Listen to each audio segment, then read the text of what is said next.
کہا کہ secretary election commission نے جو کیا ہے چیف الیکشن کمشنر کے ساتھ، اس پر چیف الیکشن کمشنر کو چاہیے کہ سیکٹری الیکشن کمیشن کو کمرے میں بلائیں، کنڈی لگائیں اور اس کو 2 چھتر ماریں۔ اس نے جو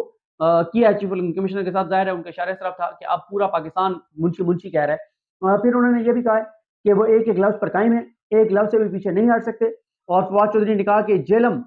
ہم اداروں کے خلاف نہیں ہیں، جیلم نے سب سے زیادہ شہداء کو دفن کیا، ہم نے اپنے جسم کے ٹکڑوں کو قبرستان میں دفن کیا ہے، اور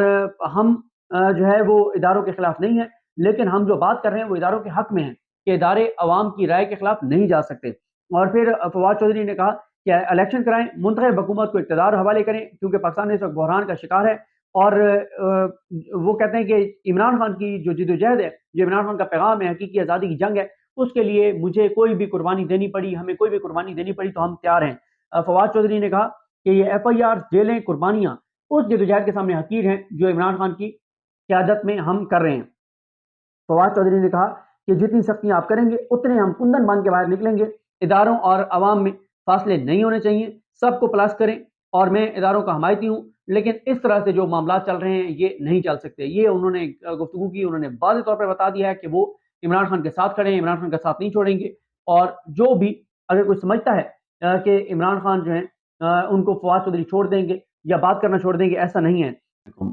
آج 1 فروری ہے اور دن ہے بدھ کا۔ 2 اہم ایشوز پر بات کریں گے۔ فواد چودھری صاحب نے جو گفتگو کی ہے اڈیالہ جیل سے باہر آتے ہوئے، انہوں نے باہر آ کر انہوں نے پہلی گفتگو کیا کی ہے، پہلے سے سخت انہوں نے بات کی ہے، اور انہوں نے اپنے آئندہ کا عمل بھی بتا دیا ہے۔ اور ساتھ ہی شاندانہ گلزار پی ٹی آئی کی رہنما ہیں، سابق ایم این ہیں، اور انہوں نے ان پر ایف آئی آر ہو گئی ہے، ان کے اوپر کیا ایف آئی آر ہوئی ہے، اس کا متن کیا ہے، کیا کہا گیا اس ایف آئی آر میں، یہ بھی میں آپ کے سامنے رکھتا ہوں۔ فواد چودھری صاحب جب نکلے اڈیالہ جیل سے تو کیونکہ یہ تھا کہ ان کو 7-8 دن جس طرح سے رکھا گیا، جس طرح سے جگایا گیا، جس طرح سے ان کو مینٹلی ٹارچر کیا گیا، جس طرح سے ان کو سونا نہیں دیا گیا، تو یہ دیکھا جانا تھا کہ فواد صاحب جو ہیں وہ نکل کے کیا گفتگو کرتے ہیں۔ آیا وہ معذرت خانہ رویہ اپناتے ہیں، نرمی لاتے ہیں الفاظ میں، اور کہتے ہیں کہ ان سے غلطی ہو گئی ہے، انہوں نے غلط بیان دیا تھا، انہوں نے سخت بیان دیا تھا، ان کو نہیں دینا چاہیے تھا، یا وہ کیا کرتے ہیں، وہ جو کہتے ہیں کہ سافٹ ویئر اپڈیٹ ہوا ہے یا نہیں ہوا۔ بہرحال فواد چودھری صاحب جو ہیں انہوں نے نکل کے اور انہوں نے سب سے پہلے کہا کہ میں پاکستان اور دنیا بھر میں پی ٹی آئی کے کارکنان کا شکریہ ادا کرتا ہوں جنہوں نے جو ہے وہ انہوں نے پروٹیسٹ کیا میرے لیے، پاکستان میں اوورسیز پاکستانیوں نے اور پاکستان کے اندر لوگوں نے۔ پھر انہوں نے عمران خان اور تحریک انصاف کی پوری لیڈرشپ کا شکریہ ادا کیا۔ انہوں نے تحریک انصاف کی جو رہنما ہیں، حماد اظہر ہوں، علی نواز امان ہوں، مراد سعید، سب کا، سینیٹر اعجاز چودھری، سب کا شکریہ ادا کیا۔ انہوں نے فاروق حبیب کا خاص طور پہ شکریہ ادا کیا، انہوں نے جہلم کے اپنے عوام کا شکریہ ادا کیا، انہوں نے بار کونسلز، وکلا تنظیموں، وکلا میڈیا کا شکریہ ادا کیا، خاص طور پہ شاطر عباسی صاحب، مصطفیٰ نواز کھوکھر صاحب اور حنیف عباسی صاحب، جماعت اسلامی کا شکریہ ادا کیا، جن کا تعلق ہماری جماعتوں سے نہیں ہے، لیکن پھر بھی انہوں نے جو ہے وہ آواز اٹھائی ہے۔ اس کے بعد انہوں نے کہا کہ اگر میاں والی اور جہلم کے ایم این اے غدار ہیں تو پھر پاکستان کے ساتھ کون ہیں؟ انہوں نے ثانیہ پشاور کا ذکر کیا۔ انہوں نے کہا 6 ماہ سے عمران خان، مراد سعید اور ہمارے جو محمود خان وزیر اعلیٰ کے پی کے ہیں، یہ سب آپ کو بتا رہے تھے کہ آپ کی ساری توجہ جو ہے وہ آپ کی اس پہ ہے، عمران خان کو مائنس کرنے پر ہے، آپ کی ساری جو اس وقت توجہ ہے وہ پولیٹیکل چیزوں پہ ہے، آپ جو ہے وہ دہشت گردی کے اوپر توجہ دیں، دہشت گردی کے خاتمے پر توجہ دیں، آپ جو افغانستان کے ساتھ پاکستان کے معاملات ہیں اس کے اوپر توجہ دیں، لیکن ان چیزوں پر جو ہے وہ توجہ نہیں دی گئی، اور جس وجہ سے پاکستان میں جو ہے وہ دہشت گردی بڑھ گئی ہے۔ فواد چودھری نے ثانیہ پشاور پہ افسوس کا اظہار کیا، اور انہوں نے یہ کہا ہے کہ ریاست کی توجہ جو ہے، حکومت کی، حکومتی اداروں کی توجہ وہ دہشت گردی پر ہونی چاہیے۔ اور ساتھ ہی فواد چودھری نے یہ کہا کہ مراد سعید نے بھی پہلے بتا دیا تھا، اور انہوں نے کہا کہ اداروں سے کون اور کیوں لڑنا چاہتا ہے، ادارے اور عوام ایک پیج پر ہوں تو ہی ملک چلتے ہیں۔ عوام کے سب سے مقبول لیڈر اس وقت عمران خان ہیں، ان کو اگر آپ مائنس کر دیں گے، ان کو آپ سیاست سے آؤٹ کر دیں گے تو پھر پاکستان کی سیاست کیسے چلے گی، پھر پاکستان کیسے چلے گا۔ انہوں نے گفتگو کی، بات کرتے ہیں کہ شاندانہ گلزار پر جو ایف آئی آر ہوئی ہے وہ کس بات کے اوپر ہوئی ہے، انہوں نے کل کیا کہا ہے۔ انہوں نے افتخار شرازی صاحب کے پروگرام میں ڈان ٹی وی پر جو گفتگو کی، وہ گفتگو میں آپ کو سناتا ہوں۔ اس گفتگو پر ان کے اوپر جو ہے وہ ایف آئی آر درج کی گئی ہے، ذرا یہ گفتگو سنیں ساری، پھر اس کی بات کریں گے۔ اور کس طرف جاتی نظر آ رہی ہے، کیا کہیں گے آپ؟ شکریہ جی۔ آج کے دن جتنی تکلیف ہوئی ہے شاید پچھلے کچھ مہینوں میں، یا ارشد شریف کے شہادت پہ، اس کے ٹارچر شہادت پہ، یا خان صاحب پہ جب اساسینیشن اٹیمپٹ ہوا پچھلے ہفتے میں، کل ہی پشاور سے واپس آئی تھی، پرسوں میرے علاقے میں، میرے حلقے میں